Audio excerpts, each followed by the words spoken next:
저희 공과 2과 3과 오늘 끝내도록 하겠습니다. 2, 3과 끝내는데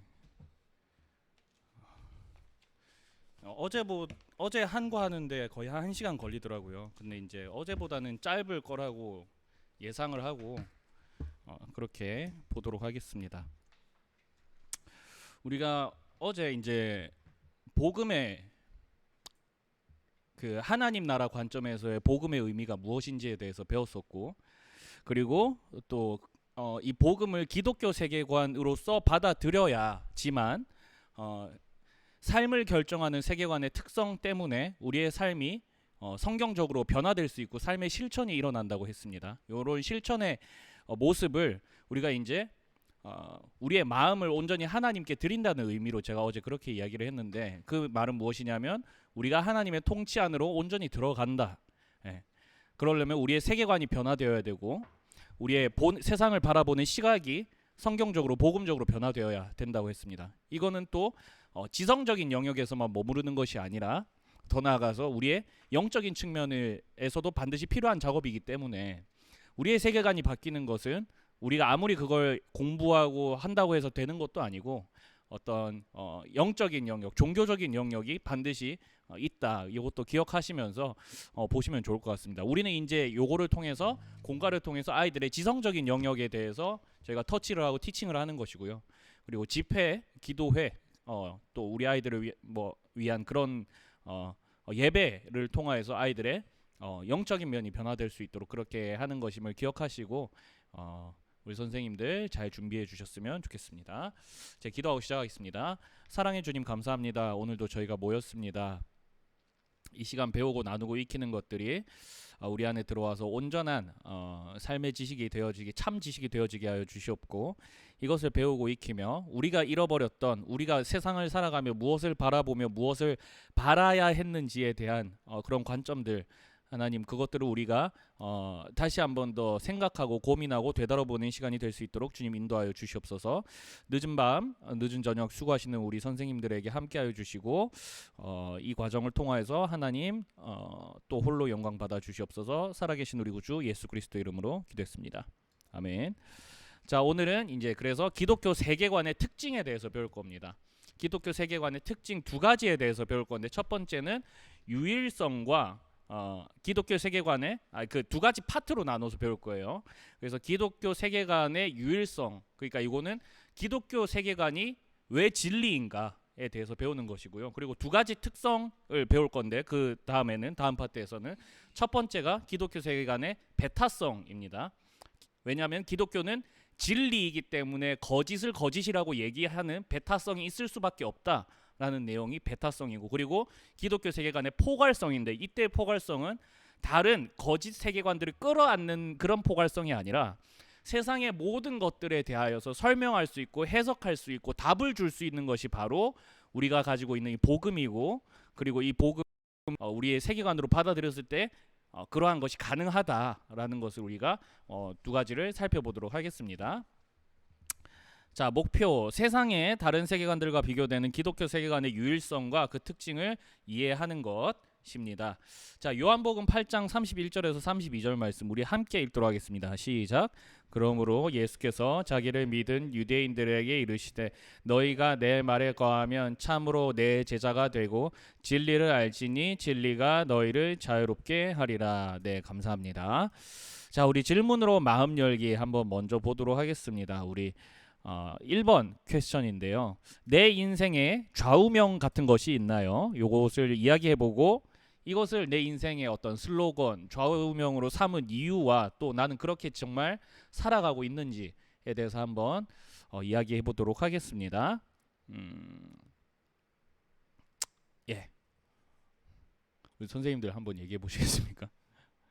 우리 오늘 처음 오신 우리 박성주 선생님의 삶에 어떤 좌우명 슬로건 같은 게 있습니까? 선생님.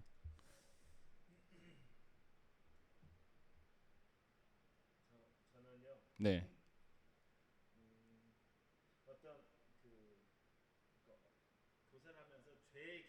네.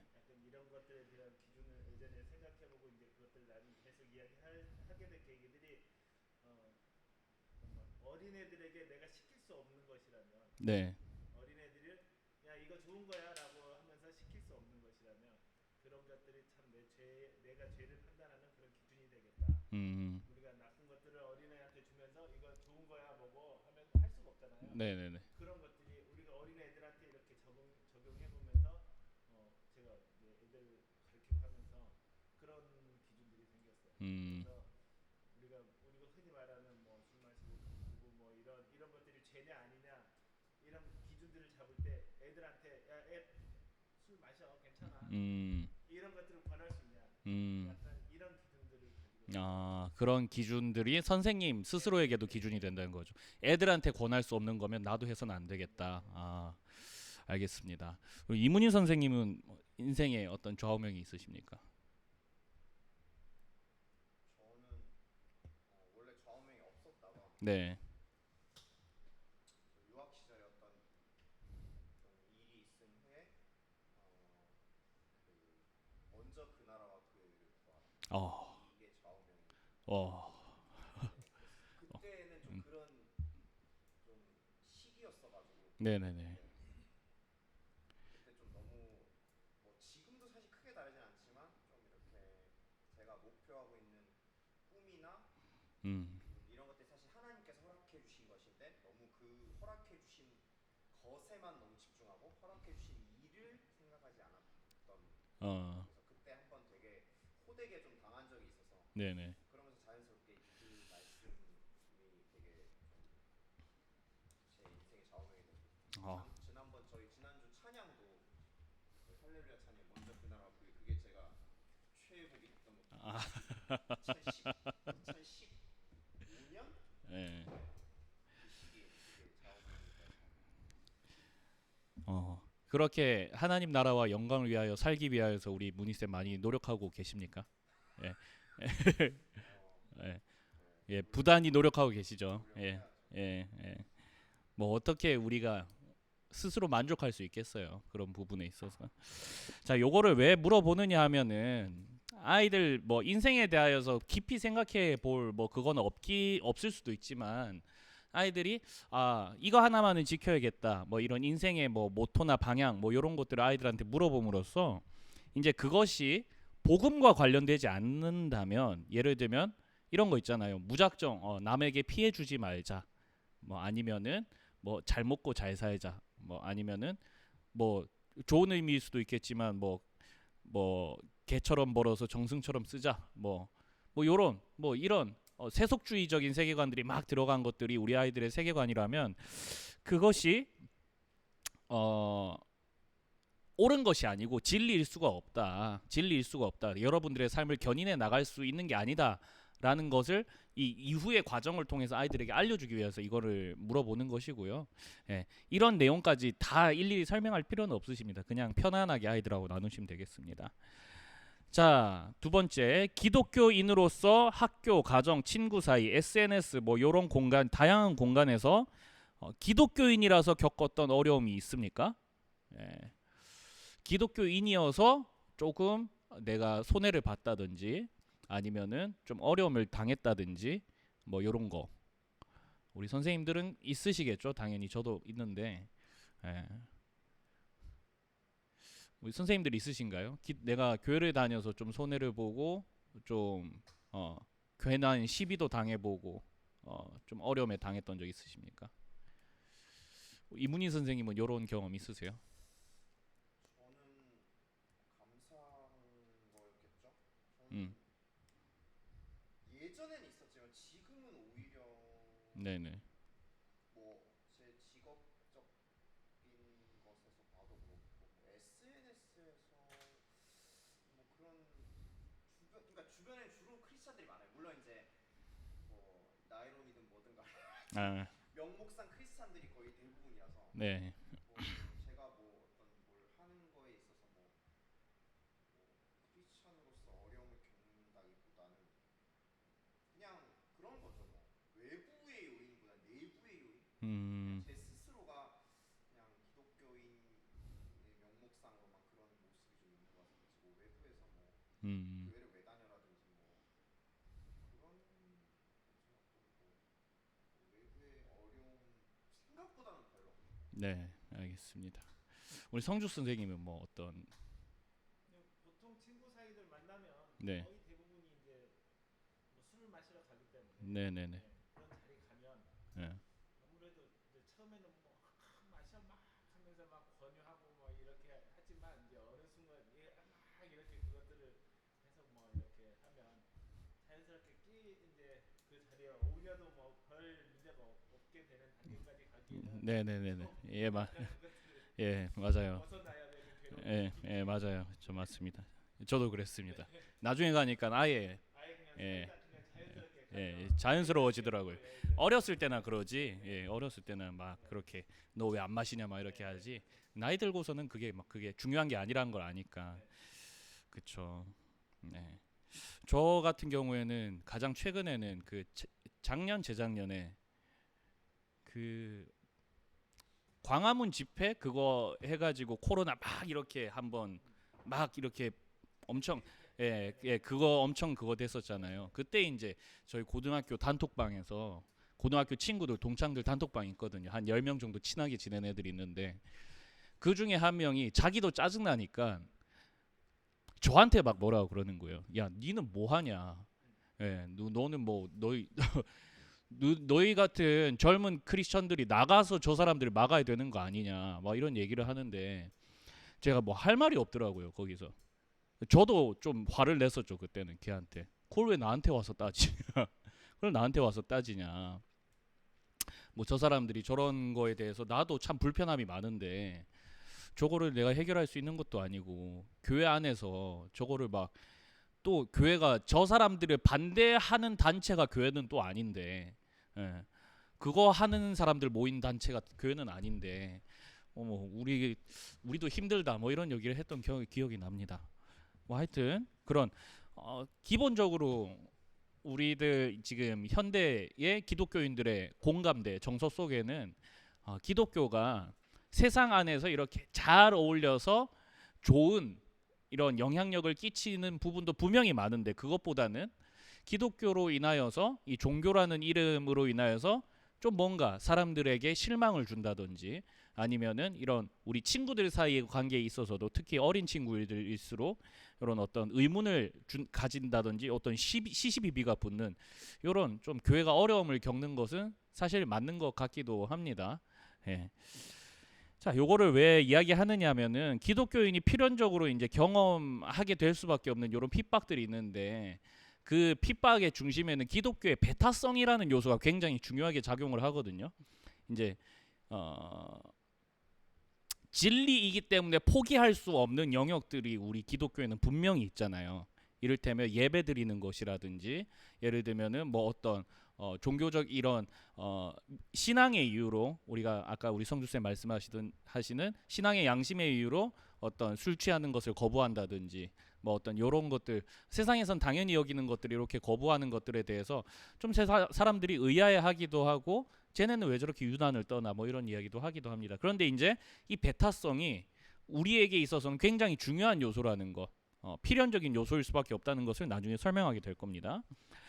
자, 첫 번째 기독교 세계관의 유일성입니다. 자, 유일성이에요. 기독교 세계관의 유일성. 자, 여러 세계관들 중 모두가 소유해야 할 유일한 세계관이 있는가? 단 하나의 세계관이 있을까라는 질문은 진리가 존재하는가라는 질문과 사실은 같은 질문이에요. 진리. 자, 진리란 무엇이냐? 우주와 인간 모든 존재와 현상을 설명하고 인간이 살아가야 하는 길을 제시하는 것을 진리라고 합니다. 자, 이 진리라는 개념이 우리 아이들에게 좀 어려울 수도 있는데 그냥 이대로 읽어주시면 될 것 같아요. 뭐 너무 장황하게 설명하다 보면 아이들이 더 이렇게 안드로메다로 갈 것 같고 우리의 삶을 견인해 나가는 단 하나의 길, 어떤 진리, 어떤 저도 참 설명하기가 참 어려운데 그런 것이라는 거. 우주와 인간 모든 존재와 현상을 설명하고 인간이 살아가야 하는 길을 제시하는 것이 바로 진리라는 것인데 자 인간은 본능적으로 진리를 추구합니다. 왜냐하면은 불안한 존재이기 때문에 그래요. 각자 나름대로 진리라고 여기는 것을 따라 사고하고 행동하며 살아갑니다. 진리에 관한 의무는 절대 우리와 동떨어진 이야기가 아니라는 거예요. 그러니까 우리의 삶을 이끌어 나가는 단 하나의 원리와 원칙이 있느냐 이 이야기인데 뭐 나는 돈이 최고야. 나는 명예가 최고야.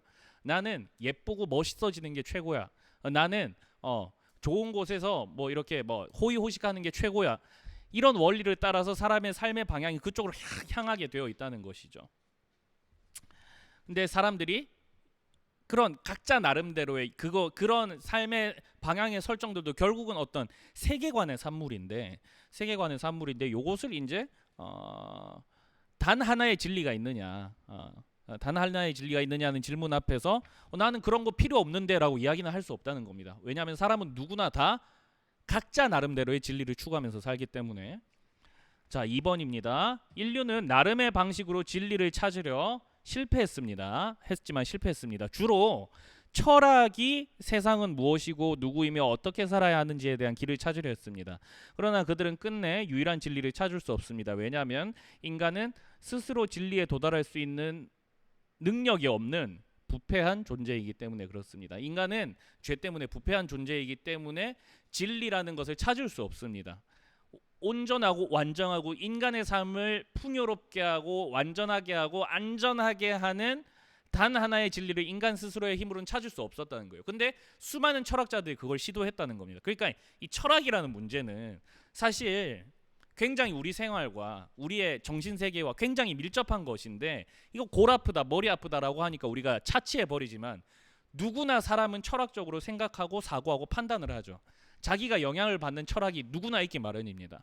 돈이 최고라고 하는 사람은 유물론 사관에 유물론 철학에 이렇게 이해를 하게 되는 것이고 어떤 성적인 욕구에 대해서 굉장히 집착하는 사람들은 우리가 흔히들 얘기하는 프로이트 철학에 굉장히 많은 등을 진 사람들이 되는 것이고 그런 거예요. 네. 그리고 우리와 같이 이런 유신론 철학을 가지고 있는 사람들은 우리는 신의 존재를 믿고 살아가잖아요. 눈에 보이지 않는 신의 존재를 믿고 그에게 의지하면서 살아가잖아요. 이런 사람은 누구나 세계관을 바탕으로 철학적인 사고를 하면서 살아갑니다. 자, 대표적으로 이 철학으로서 세상을 설명하려다가 실패한 사례를 하나 제가 여기 적어놨습니다. 철학자 니체에 대한 이야기예요. 자, 철학자 니체는 인간의 연약함을 인정하고 하나님께 도움을 구하는 종교가 인간의 가능성을 죽인다고 생각했습니다. 왜냐하면은 니체가 생각하기에 인간은 뭐든지 할 수 있었어요. 근데 이 교회를 다니는 사람들, 흔히들 이제 수천 년간의 기독교 세계관을 가지고 살아왔던 구시대의 사람들을 신세대의 니체가 보니까 쟤네는 맨날 인간의 가능성을 거부하고 교회 가서 맨날 저 이런 죄 있어요. 저를 도와주세요. 하나님 도와주세요. 이런 회개 기도를 한다든지 도움을 구하는 기도를 눈에 보이지 않는 존재에게 하더라는 겁니다. 니체는 이게 되게 불만이었어요. 그래서 그가 보기에 인간에게는 우주와 세상을 진보시킬 가능성과 에너지가 있었다고 그렇게 생각을 했고, 그래서 니체가 짜라투스트라는 이렇게 말했다라는 책에서 어떻게 이야기를 하냐면, 짜라투스트라라는 모든 것을 통달한 사람이 무슨 이야기를 하느냐면, 저 우민들에게 내려가서 구시대 사람들에게 내려가서 신은 죽었다라는 진리를 내가 알려야겠다, 이렇게 시작하면서 하는 게 니체 철학의 어떤 그 우화적인 그런 내용이거든요. 니체는 신은 죽었다라고 말하면서 인간은 그의 가능성을 말살시킨 모든 것들, 인간이 가지고 있었던 모든 가능성들 있잖아요. 그런 것들을 말살시켜버리는 종교를 포함한 여러 가지 것들을 인간은 다 극복해야 된다고 그렇게 생각을 했습니다. 극복해야 돼. 그래서 그 니체가 사용한 개념이 초인이라는 개념인데, 이런 인간 가능성을 억압하는 것들에 대한, 특히 천상의 것들을 극복하고 뛰어넘어선 존재를 초인이라고 합니다. 자, 이게 굉장히 19세기, 20세기 인류 그 사상사에 큰 영향을 미치게 됩니다. 그러니까 니체 철학을 설명할 수 있는 사람은 많지 않지만 누구나 니체처럼 생각을 했다는 거죠. 인간에게는 이런 에너지가 있구나. 신이 중요한 게 아니라 인간에게 가능성이 있구나, 이렇게 생각을 했던 겁니다. 그래서 사람들이 이 니체 철학을 진리로 받아들이기 시작해요. 그리고 이 니체 철학을 받아들인 또 한 사람이 등장하면서 등장하게 되는데, 자, 이 니체의 철학도 진리가 될 수 없다는 것이 이 사람에 의해서 증명됩니다. 자, 니체 철학에 동의하면서 인간의 나약함을 부정하고 스스로 초인이 되어서 자신의 사상을 많은 사람들에게 전파시키려고 했던 한 사람이 등장합니다. 그 사람은 누구냐 하면은 바로 히틀러입니다. 히틀러의 이 국수주의 나치즘 사상에 굉장히 니체 철학의 등진 부분이 굉장히 많거든요. 물론 니체 학자들은 그거는 잘못 이해해서 그런 것이다 라고 이야기를 하는데, 근데 사실 잘못 이해했다고 뭐 그렇게 이야기도 할 수 있지만은 사실 니체 철학에 등지고 있다는 걸 부정할 수는 없거든요. 자, 이런 역사적인 실패가 있어 왔습니다. 그러면서 이런 이게 실패하면서 어떻게 됩니까? 이 전쟁 세대를 지나가니까 인간에게만 의존했던 이런 니체 철학, 이런 모더니즘 사상이 세계 대전으로 붕괴되는 걸 봤죠. 붕괴되는 걸 보고 그 다음에 사람들이 어떻게 생각을 해요? 아, 인간에겐 기대할 것이 없구나. 인간에게는 정말 기대할 것이 하나도 없구나. 그럼 진리는 어디 있을까?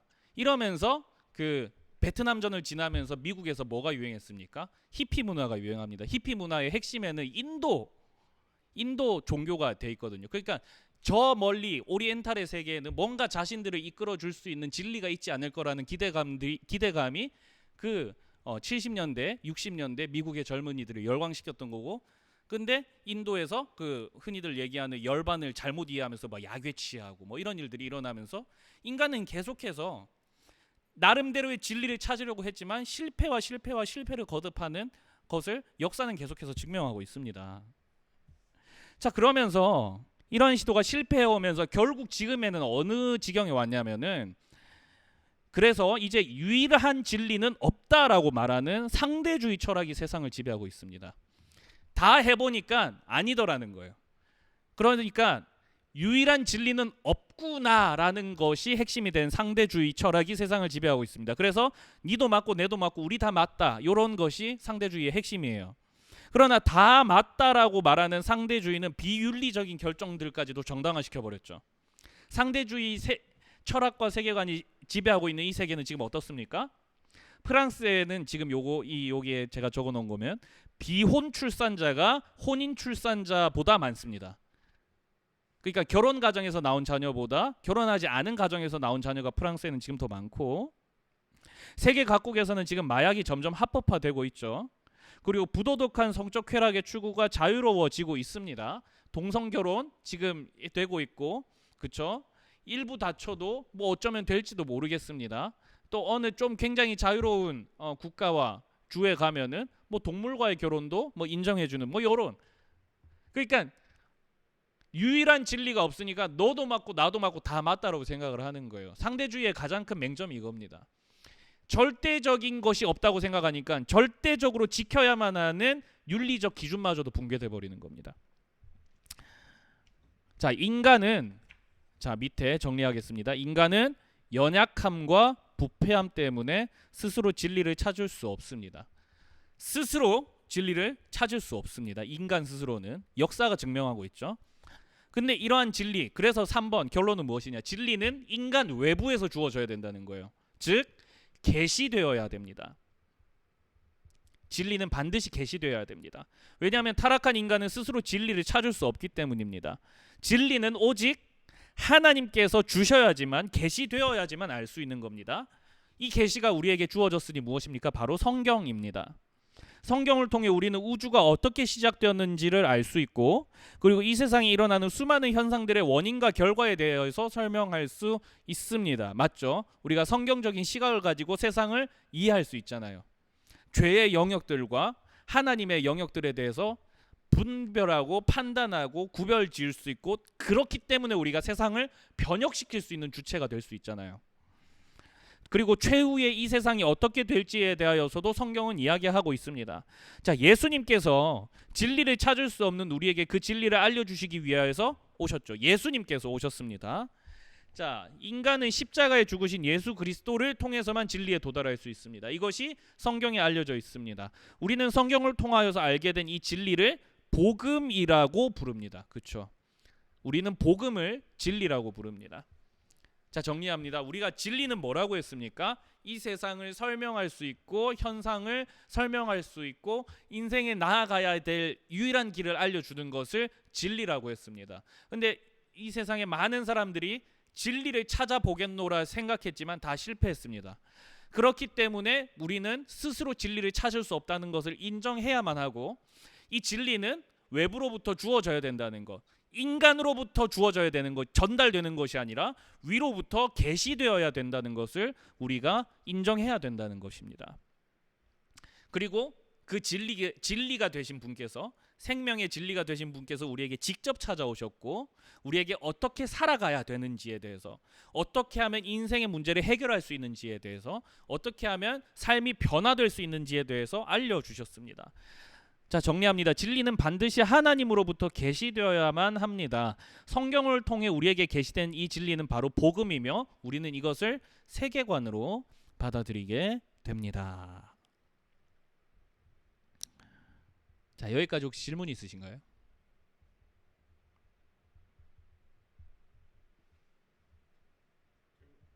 네. 그러면은 빠르게 넘어가겠습니다. 자, 기독교 세계관의 그럼 두 가지 특징에 대해서 알아볼게요. 기독교 세계관의 특징. 자, 첫 번째, 기독교 세계관은 진리이기 때문에 배타적입니다. 진리이기 때문에 배타적입니다. 자, 기독교 세계관을 가지고 살아가면 세상에 고상한 도전에 부딪히게 됩니다. 이게 뭐냐면은 기독교가 배타적인 진리를 주장하면서 예수님도 관용과 포용을 설명했는데 너네는 왜 그러느냐라고 이렇게 교회를 질타를 한다는 거예요. 하지만 오히려 진리와 배타성은 뗄래야 뗄 수 없는 관계입니다. 왜냐하면 배타적이지 않으면 진리가 아니기 때문이에요. 진리는 유일한 것이잖아요. 세상에는 스스로 진리라고 말하는 이론과 사상들이 있지만 그들은 다른 것에 대하여서 관용적이어야 한다고 말합니다. 네, 그러나 이것은 스스로 진리가 아니라고 인정하는 거예요. 진리라는 개념 자체가 다른 것을 배제하는 유일성의 의미를 담고 있거든요. 유일성의 의미를. 기독교 신앙을 가지고 있으면서도 상대주의적인 태도를 취하는 것은 기독교 신앙이 무엇인지에 대한 바른 이해가 없는 것이고, 그리고 자기 기만입니다. 자기 기만입니다.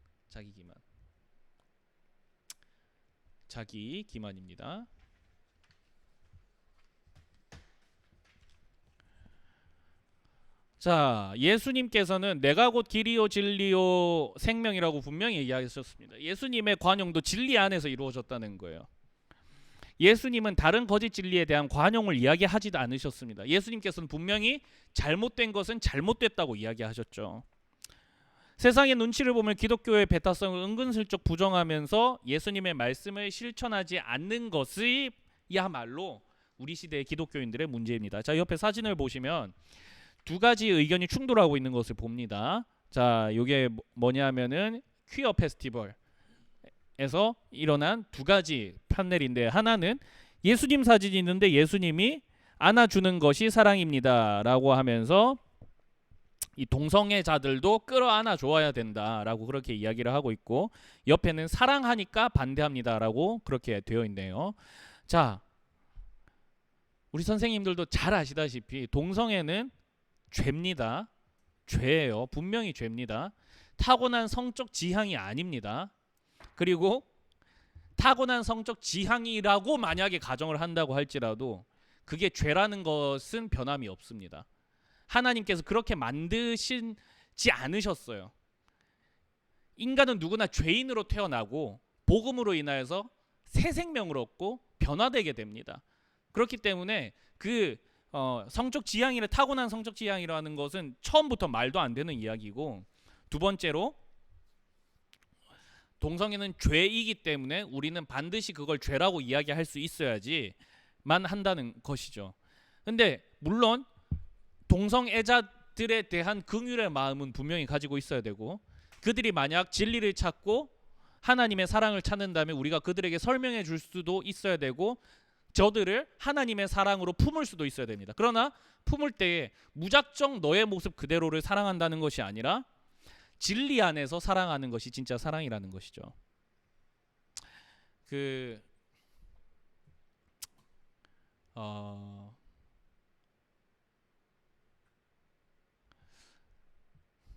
이거 뭐 이야기 안 해도 될라나 모르겠네요. 그 어노인팅 찬양 그 한 8집 정도까지 그 뮤직 디렉터를 보셨던 분 성함이 이지음이라는 분이 계세요. 예, 이지음이라는 분이 계신데 이분이 굉장히 유명한 찬양 많이 썼습니다. 우리가 알고 있는 그 주의 인자하신 그 사랑이 뭐 이런 거나 제가 간혹 부르는 어떤 말로도 요것도 그분이 쓰신 것이고 뭐 그런 건데 이분이 지금 퀴어 교회에 나가고 계세요.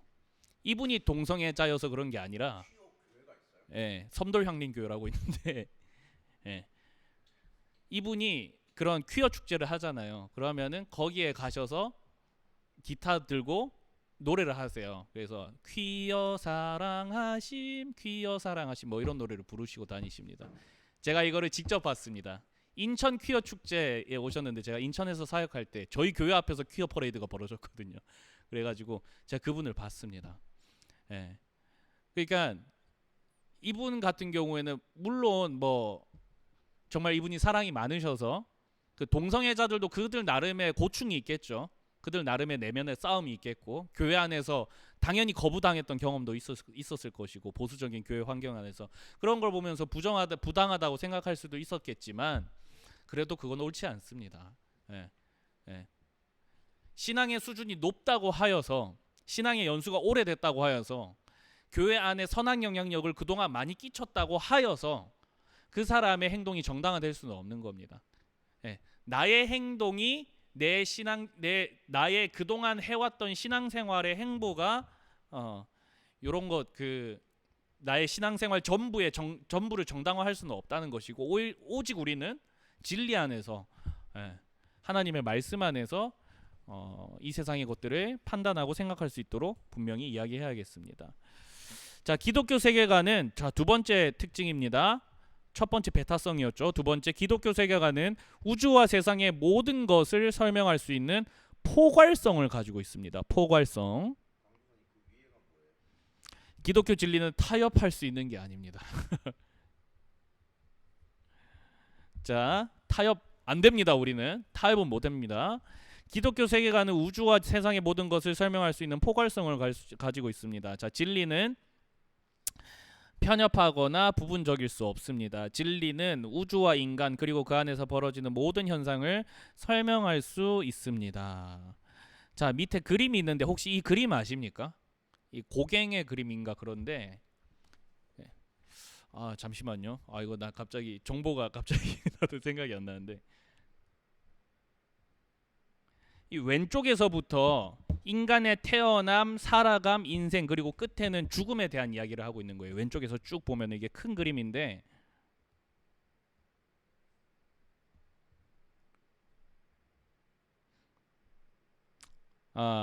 고갱의 그림인데 우리는 어디서 왔고 무엇이며 어디로 가는가 뭐 이런 그림 제목이 이거예요.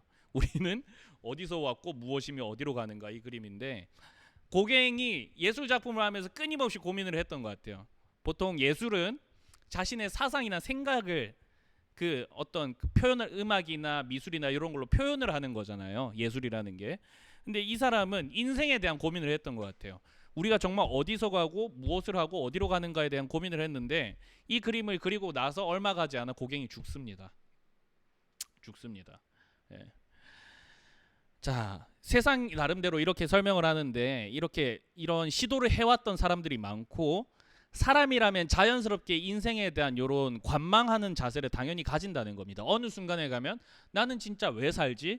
나의 죽음 이유는 어떤 것이 있지? 내가 죽으면 뭐가 될까? 뭐 이런 것들에 대한 질문이 인간이라면 반드시 필연적으로 부딪힐 수밖에 없습니다. 자, 우리의 삶을 모두 포괄할 수 있어야만 진리겠죠. 그렇죠. 어느 부분을 설명하지 못하면 그건 진리가 아닙니다. 성경이 제시하는 복음만이 우주와 인생의 모든 질문에 합당한 대답을 줄 수 있습니다. 자, 이런 질문이에요. 이 세상이 어떻게 시작되었는가? 이 세상의 본질은 무엇인가? 이 세상의 모든 문제들의 원인은 무엇이며 그 해결책이 무엇인가? 인간은 죽음 이후에 어떻게 되는가? 인간은 어떤 존재인가? 인간의 도덕과 선에 대한 갈망의 원천은 무엇인가? 삶과 역사의 의미는 무엇이고 우리는 어떻게 살아야 하는가? 우리 다 대답할 수 있잖아요. 복음으로 대답할 수 있잖아요. 이 세상이 어떻게 시작되었습니까? 하나님의 말씀의 창조로. 이 세상의 본질은 무엇입니까? 하나님의 영광이 드러나는 하나님의 영광의 극장이잖아요. 세상의 모든 문제들의 원인이 무엇입니까? 인간 타락으로 인해서 인간이 다 망쳐놓은 거잖아요.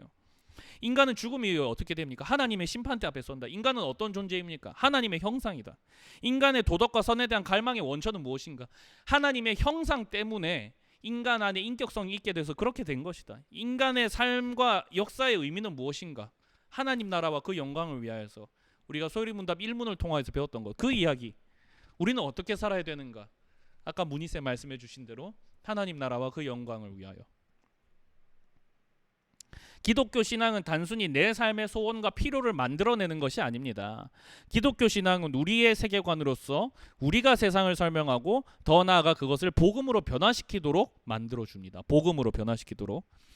세상을 관망하고 관찰하고 설명하는 데서 끝이 나는 것이 아니라 그렇기 때문에 이렇게 변화되어야 된다. 이렇게 변화될 수 있다. 어떻게? 우리가 변화시키는 것이 아니라 하나님의 능력으로 변화시킬 수 있겠다라고 자부하는 것이 우리 기독교 신앙인 것이죠. 자, 적용해 보도록 하겠습니다. 자, 다음은 세상에서 스스로 진리라고 주장하는 종교와 사상들입니다. 자, 지금 배운 것에 비추어 이것들이 왜 진리일 수가 없는지에 대해서 우리가 한번 분석해 보는 시간 아이들하고 가지면 좋을 것 같아요. 제가 여기에 어느 정도 힌트는 다 달아놨거든요. 예. 오늘 배운 것을 기초로 해가지고 한번 분석을 해볼까요? 자, 첫 번째, 불교는 속세의 번뇌에서 벗어나 스스로 수행과 깨달음을 통해 부처의 경지에 이르는 것을 목적으로 합니다. 한국의 불교는 한국의 민속신앙과 결부되어 민중의 내세관에 깊은 영향을 끼쳤습니다. 이 신과 함께라는 영화를 보면 이게 한국의 내세관을 그리고 있는데 상당 부분 불교 불교 종교에 기대고 있는 걸 우리가 알 수 있죠. 자, 그러면 거에서 알 수 있는 불교의 문제점은 뭡니까? 불교는 왜 진리가 아닙니까?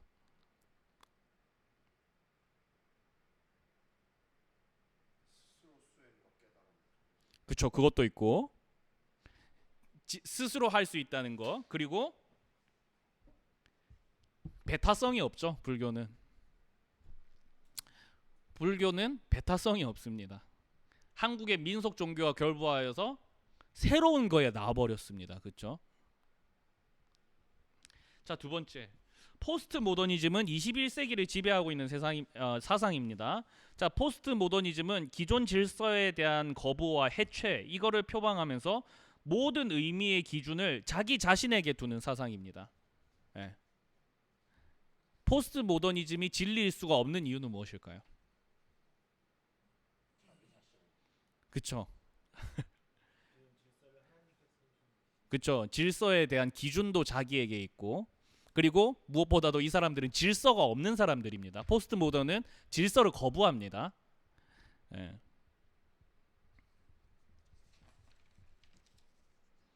자, 그리고 옆에 YOLO, You Only Live Once. 이 YOLO는 어차피 한 번 사는 인생이니 하고 싶은 거 다 하고 살아야 한다는 쾌락주의의 변형된 구호입니다. 자, YOLO 라이프의 핵심은 무조건 지금 나의 행복을 쟁취하는 것이다. 이죠. 이것이 왜 진리일 수가 없을까요? 이거는 YOLO가 진리일 수 없는 이유. 그것도 있고요. 예. 아유, 그것도 맞습니다. 예, 아이들한테 답이 아니라고 얘기하면 안 되니까. 예. 예, 그러니까 맞아요. 그 쾌락주의에 변형된 구호라서 진리가 아닌 것도 있고, 그러니까 욜로 라이프, 그냥 나의 행복만을 기준으로 삼게 되면 나 이외에 내가 살아가는 세상에 대하여서 너무 무관심해지는 것이죠. 무관심해지고 세상에 일어나는 현상과 이런 것들에 대하여서 설명을 할 수 없습니다. 욜로는 진리의 기준은 진리가 아까 뭐라고 했습니까? 진리는 이 세상의 모든 것을 다 설명할 수 있고 우리의 삶을 정말 그 가운데에서 한 길로 인도해주는 바른 길로 인도해주는 것인데 이러한 쾌락주의의 구호는 세상의 것들을 설명해 줄 수가 없다는 것이죠. 예. 그저 편협하게 나의 재미와 억울하게만 그쳐 있으니까요. 그게 문제라는 겁니다. 자, 여기까지 하고요. 자, 우리 3과는 조금만 쉬었다가 하도록 하겠습니다.